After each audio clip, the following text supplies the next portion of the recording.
수면 유도제를 처방받은 환자가 숨지자 시신을 내다버린 산부인과 의사가 긴급 체포됐습니다. 묻는 걸 묻어달라고 하더라고요. 그래서 내가 뭘 묻어? 이랬더니 그 환자를 묻어야 된대요. 14가지인가 몇 가지인데 약물 투여한 상태에서 링겔 꽂아놓고 거기서 성관계를 했다고. 근데 이제 조금 더 깊게 들어가면 왜 병원에서 의사하고 성관계를 했는지 당했는지 그 부분은 의문이죠. 사실은 모르는 일이고.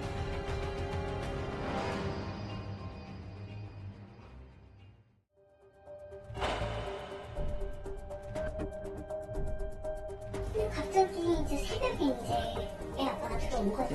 새벽 3시? 그쯤 됐던 것 같아요. 남편은 어딘가 이상해 보였다고 했습니다. 먹는 걸 묻어달라고 하더라고요. 그래서 내가 뭘 묻어? 이랬더니 그 환자를 묻어야 된대요. 놀랍게도 차에 환자의 시신을 싣고 왔다는 남편. 일단은 병원으로 돌아가야 한다는 생각에 미경 씨도 뒤따라 나섰다고 합니다. 남편이 멈춰선 곳은 한강공원. 그때까지도 서 씨는 남편이 왜 이곳으로 차를 몰고 온 건지 이해할 수 없었다고 했습니다. 얼마나 시간이 지났을까? 남편은 죽은 환자를 그대로 둔 채 차에서 혼자 내렸습니다. 조수석에 홀로 남겨진 여자의 시신은 다음날 오후 한강공원을 발칵 뒤집어 놓았습니다. 신고를 받고 현장에 출동한 경찰은 여성이 숨진 상태라는 걸 확인했고 사건은 그렇게 세상에 드러나게 됩니다. 한강 잠원지구 수영장 옆 주차장에 흰색 아우디 승용차 조수석에 엎드린 채로 있었습니다. 112 신고가 됐고요. 피의자는 저녁 밤 9시, 오후 9시 30분경에 자수했습니다. 아내까지 시신을 유기하는 데 가담시켜놓고 왜 하루도 지나기 전에 자기 발로 경찰서를 찾아온 걸까? 피의자가 된 의사는 명문대 의대를 나와 강남의 유명한 산부인과에서 근무하던 의사였습니다. 그런데 사건 당일 김 원장과 숨진 환자가 주고받은 문자 메시지가 공개되면서 김 원장은 환자가 수면 유도제 주사를 맞고 사망했다고 진술했습니다. 그런데 김 원장과 숨진 환자의 관계를 두고 짐작을 했을 때 단순히 사고로만 보기에는 어려운 점이 있었습니다. 국과수로부터 피해자 신체에서 피의자 DNA가 검출되었다는 사실은 통보받았습니다. 시신 부검 결과 숨진 환자의 몸에서 김 원장의 정액이 검출된 겁니다. 경찰에서는 이와 같은 이유로 피의자에 대하여 미필적 고의를 포함한 살인의 혐의점을 두고 수사를 했습니다. 피의자는 생명에 지장이 없을 것으로 당시 판단했고 살인의 고의는 없었다고 완강하게 부인하고 있습니다. 결국 업무상 과실치사 및 사체유기 등 4건의 혐의로만 기소된 김 원장은 징역 1년 6개월과 300만 원의 벌금형을 받았습니다. 사건이 일어난 지 벌써 3년. 그런데 김 원장의 아내가 우리에게 만남을 요청을 해온 겁니다. 시신 유기에 가담하는 바람에 공범자가 됐던 아내. 그런 그녀가 우리를 찾아온 목적은 뭘까? 진짜 그거 계속 이해가 안 되는 문제예요. 환자라고 했어요. 그래서 저한테 이 여자는 아무 관계가 아니라고 얘기를 하더라고요. 정말 알려진 대로 내연 관계였다면 몰래 시신을 처리했지 자신에게 도움을 구하진 않았을 거라는 얘기입니다. 미심쩍은 부분은 또 있었습니다. 차에 지문을 다 닦았더라고요. 정말 이 사람이 무서운 사람이구나. 3년 전 밝혀지지 않은 사건의 진실이 아내는 분명 있을 거라고 했습니다. 우리는 그때 당시 사건을 담당했던 형사에게 얘기를 들어보기로 했습니다. 그럼 업무상 과실치사죄로 송치를 하셨던 거예요? 방법이 없어요. 업무상 과실치사죄면 아니 많이 안 나와요. 14가지인가 몇 가지인데 약물 투여한 상태에서 링겔 꽂아놓고 거기서 성관계를 했다고. 그러고 나서 이거는 사람도 아니야 내가 그래요. 형사도 의문을 품었던 것은 마찬가지. 당시 김 원장의 변호사에게 우리는 둘의 첫 만남부터 물었습니다. 수술이 잘 되었다면서 밥을 사겠다고 하고 이제 여러 번 들어온 거예요. 여자가 산부인과를 찾은 건 지난 2011년 6월. 당시 유명했던 김 원장을 추천받게 되면서 두 사람의 인연이 시작이 됐다고 합니다. 그 몇 차례의 상담과 수술을 거치며 둘은 친분을 쌓게 된 겁니다. 의사와 환자 사이에서 점점 사적인 관계로 발전하게 된 두 사람. 그런데 성관계를 가진 후에 자기 그 약을 갖다 달라. 그렇게 약을 갖다 주지 않으면 자기 계속 따라다니겠다고. 계속 따라다니고 뭐 그러겠다고 그런 거죠. 자신에게 프로포폴을 투약해달라고 했다는 겁니다. 여자는 왜 프로포폴이 필요했던 걸까? 그 여자분은 한 2, 3년 전부터 계속 그 근처에 그 신경정신과에서 굉장히 심한 수면 장애를 겪고 있었는데, 그래서 프로포폴을 1년 동안 두 번인지 세 번인지를 그 여자분이 요청을 해서 병원에서 남는 걸 갖다 준 적이 있다는 거예요. 김 원장도 병원에 있는 프로포폴을 빼돌려 여자의 집에서 불법적으로 수차례 투약해왔다고 자백을 했습니다. 사건이 있던 그날도 마찬가지였습니다. 동료들과 회식 중이었던 김 원장이 먼저 여자에게 문자 메시지를 보낸 겁니다. 언제 우유 주사를 맞겠느냐고 물었고 여자는 오늘이라고 답했습니다. 그런데 여자의 집 사정상 부득이하게 병원에서 만나기로 한 겁니다. 그날 밤 병원의 CCTV 영상입니다. 11시 1분 건물로 들어오는 한 여자. 그녀가 바로 숨진 환자 이 씨입니다. 여자가 들어오고 2분 뒤 김 원장도 모습을 드러냅니다. 입구에서 마주친 경비원과 여유 있게 인사를 나눈 뒤 엘리베이터 앞으로 가는 김 원장. 술에 취한 모습은 아닌 듯 보입니다. 그때 마침 여자에게서 도착했다는 문자를 받고 잠시 뒤 엘리베이터에 오르는 김 원장. 그로부터 3시간 반이 지난 새벽 2시 반경. 사망한 여자를 휠체어에 태우고 나오는 김 원장의 모습이 포착이 된 겁니다.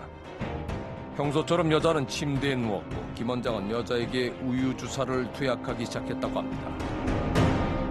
약을 맞는 중에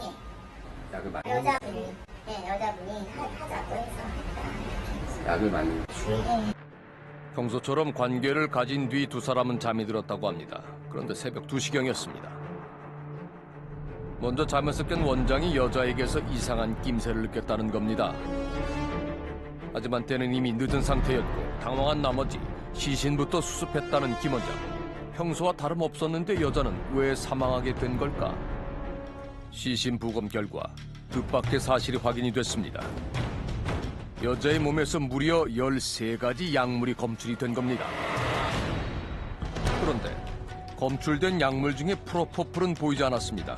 그날따라 프로포폴이 없어 다른 수면 마취제인 미다졸람으로 여자를 재웠다는 겁니다. 김 원장은 처음에 여자의 사인이 미다졸람 때문이라고 진술을 했습니다. 하지만 미다졸람 하나만으로는 사망한 일이 드물기 때문에 경찰의 추궁이 이어졌고 뒤늦게 다른 여러 약물도 투약한 사실을 인정을 한 겁니다. 미다졸람 그거 잠이 안 오는 사람이었기 때문에 그걸 자꾸 달라고 그렇게 부탁을 해서 좀 피곤한 게 풀어질 수 있도록 이제 보강해서 근육 이완제나 뭐 이런 것들을 좀 추가를 해주겠다. 더 좋은 우유 주사를 만들기 위한 나름의 선의였다고 김 원장은 진술했다고 합니다. 정말 그의 말이 맞는 걸까? 우리는 마취과 전문의에게 사실을 확인해 보기로 했습니다. 근데 진짜 이걸 다 섞은 거예요? 네? 신기하네. 단순히 약통에 있는 거의 대부분의 약을 그냥 이렇게 넣은 거예요, 여기다가. 김 원장이 섞은 13가지 약물 중에 단연 눈에 띄는 약물이 있다고 전문가는 말합니다. 수면 마취제인 미다졸람만을 단독으로 투약했을 땐 사망과 직접적으로 연결되지 않는다고 했습니다. 하지만 미다졸람이 근육 이완제인 베카론과 섞이게 되면 문제가 전혀 달라진다는 겁니다. 마취제 중에서도 극약에 속한다는 베카론. 이 약만 갖고 사람을 죽일 수 있는 약이에요, 이거는. 아, 그렇습니까? 네. 베카론 4mg이 다 들어가면 근육이 다 마비가 되는 거거든요. 눈도 뜰 수 없고, 숨도 쉴 수 없고, 움직일 수도 없고. 이렇게 되는 겁니다. 극약인 베카론이 수면 마취제인 미다졸람과 섞이면 아주 치명적인 독약이 된다고 했습니다. 잠들어 있는 상황이었기 때문에 환자는 의식은 없고요. 예. 거기서 호흡이 억제되고 심장이 멎고. 숨이 멎는 건 시간 문제라는 위험한 칵테일 주사를 김 원장은 왜, 무슨 의도로 여자에게 투약을 했던 걸까? 그런데 경찰 조사에서 그는 뜻밖의 진술을 했다고 합니다. 피의자는 점적 주사, 다시 말해서 수액에 링거줄을 통하여 방울로 투약되는 방법으로 투약하면 생명에 지장이 없을 것으로 당시 판단했고, 잘 몰랐고 그냥 그 양명을 통해서 알 수 있는, 그러니까 이제 뭐 근육 이완제 하면은 네가 좀 피곤이 풀린다. 어떻게 잘 모르는 약물을 그것도 13가지나 섞어서 투약을 했던 걸까? 이거는 의과대학에서 본과 4학년 때쯤 되면 학생들도 다 아는 사실인데 이거 섞었다는 것 자체를 몰랐을 리는 없다고 봅니다. 네, 제 생각에는 그렇습니다. 그런데 우리는 취재 도중 중요한 사실 하나를 알게 됐습니다. 미다졸람만 써도 거의 반수명 혼수 상태 비슷하게 전혀 움직임도 없고 처져 있으니까 시체처럼. 그렇다면 이 상태 때에 환자가 원해서 서로 간에 성관계를 하기는 상당히 어렵다. 환자는 의식할지 모르는 상태에서 이루어질 수도 있는 거죠. 프로포폴과 달리 미다졸람은 잠에서 완전히 깨는 데만 약 2시간이 걸리기 때문이라는 겁니다. 우리는 아주 어렵게 그녀의 가족을 찾을 수 있었습니다. 이런 방송계 스트레스 같은 것 때문에 약간 흑기 성명 같은 거 계속 하고 시켰었거든요. 하면서 그냥 소포콜 맞으면 꿈을 되게 좋은 꿈을 막 기분이 좋아진다고 다가 돈을 좀 주면 집에서 놔주겠다가 이렇게 제의를 처음에 했었다고 그러더라고요. 계속 코폴 같은 것들을 계속 마친 거예요. 그러면 치료하는 과정에 치료도 됐지만 중독도 된 거지. 그때 진술을 보면은 그 친구분이 그랬어요. 병원에서 뭐 성형수술 하다가 아니면 치료를 하다가 환자가 사망했을 때 사체 비피를 하는데 경우가 없죠. 대한민국 유사 이래 최초의 사건이고. 근데 이제 조금 더 깊게 들어가면 왜 병원에서 그 의사하고 성관계를 했는지 당했는지 그 부분은 의문이죠. 사실은 모르는 일이고. 그런데 동생과 의사와의 관계는 세상이 알고 있는 것과는 거리가 있다고 했습니다. 전혀 아니었어요. 제 그 친구 말로는 동생이 의사가 너무 능글능글해서 싫다고 그런 얘기를 막 해서 그래도 돈이라도 주면은 놔주는 의사가 얘밖에 없으니까 우리 얘한테 가자. 이렇게 얘기를 했었다고 그러더라고요. 게다가 그날 김 원장을 만나기 전까지 남자친구와 함께 있었다는 겁니다. 막 나중에 뭐 성관계를 했다. 근데 그게 동생이 전혀 막 좋아하는 생각도 전혀 없고 그거는 약에 취해 있는 김 원장과 지속적으로 성관계를 가졌다는 것 자체가 언닌 이해가 되질 않는다고 했습니다. 하지만 수사 당시 김 원장은 그녀와 수차례 성관계를 맺어왔다고 진술했습니다. 그러면 그날도 미다졸람을 맞으시고 깨어나셔서 성관계를 갖고 나머지 먼저 두 사람의 관계를 두고 서로의 주장이 엇갈렸던 상황. 진실은 뭘까? 장소 자체가 병원이란 것은 성적인 의미가 담긴 장소가 아니거든요. 피해자 입장에서는 그곳에서 성적인 행위가 있다는 것은 전혀 예견치 못할 만한 정황이었던 거죠. 그런 것들이 과연 정말로 피해자가 성적인 행위를 피의자와 하기로 약속된 상태였을까에 대해서는 강한 의문이 제기되는 그런 객관적인 정황들이 너무 많이 있습니다. 김 원장의 칵테일 주사에는 영양주사 그 이상의 목적이 있었던 건 아닐까. 하지만 잠에서 깨어야 할 여자가 깨어나지 않는 뜻밖의 상황에 그는 무척 당황했던 걸로 보입니다. 우연히 마주친 경변에게는 아내라고 둘러댔다고 했습니다. 그날 새벽 피해자의 시신을 싣고 김 원장이 도착을 한 곳은 다름 아닌 한강공원이었습니다. 누가 봐도 쉽게 범행이 발각될 만한 한강공원을 찾은 이유는 뭘까? 남자친구가 있었어요. 그날도 같이 저녁까지 같이 가족끼리 다 같이 먹고. 사건이 벌어지기 몇 시간 전 피해자가 축구선수인 남자친구가 이곳에 왔었다는 겁니다. 이것이 그저 기막힌 우연인 걸까? 피해자가 그날 낮에 남자친구를 만났다는 사실을 들었고 그 장소로 피해자의 시신을 가져다 놓는다면 그 장소에서 모든 일들이 계속 일어났다는 것으로 처리될 수 있지 않을까라는 그런 막연한 기대 속에서 시신을 가져다 놓았다. 뭐 이렇게 볼 수가 있는 거죠.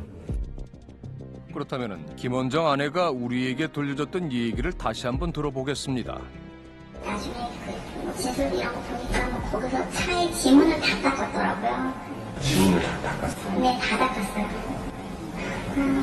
정말 이 사람 무서운 사람이구나.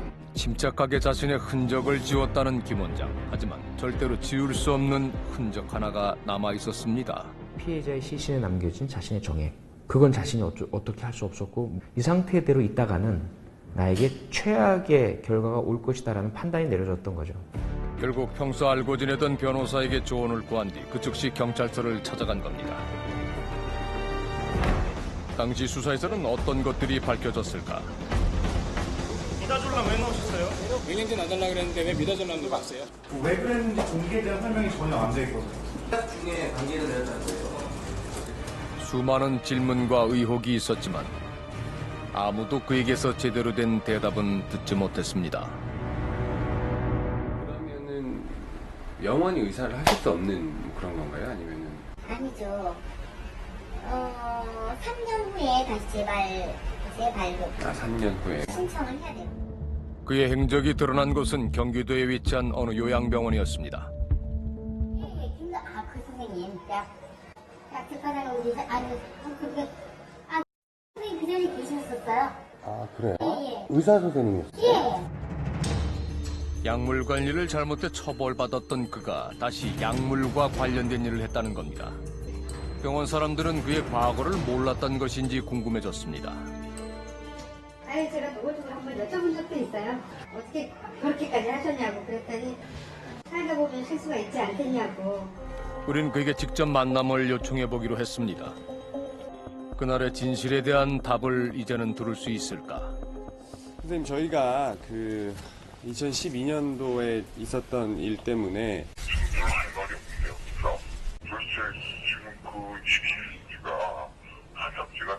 좀 풀리지 않는 지점이 있어서 그런데요.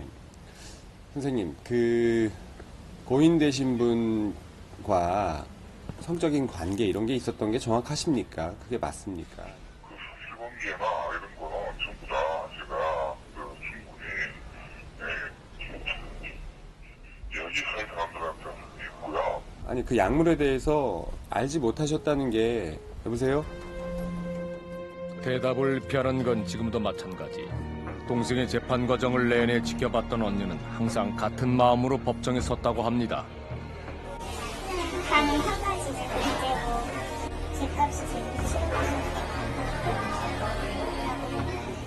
사회인으로서 의사로서 사회에 이가지하는 역할을 다 했고 그래서 막 눈물을 막 흘리면서 상처해달라고 한 번의 실수로 이렇게 됐다고 이렇게 하는데 이게 실수라고 본인이 생각하는 것조차도 그에게 다시 물어봐야겠습니다.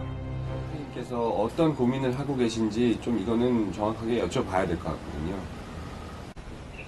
왜요? 왜 필요하죠? 그날의 진실을 그리고 그의 진심을 마지막으로 물어보기로 했습니다. 하지만 그에게선 그 어떤 답도 돌아오지 않았습니다.